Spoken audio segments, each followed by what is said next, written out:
Ada lo kawan mausulkan, bu, caliak ke orang pintar. Jadi dukun-dukun tukang tanuang kok gini pak, adi sabui lo di orang nantak baili orang pintar. Bang kau disabui dukun-dukun tanuang kok orang pintar, karena nan datang orang pandai. Iya.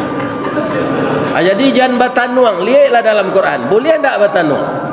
Innamal khamru wal maisiru wal ansab wal azlam rijsum min amalis syaitan. Minuman kareh, judi, mendabih korban untuk beralo, batanuang, rijsun, nenek moyangnya setan.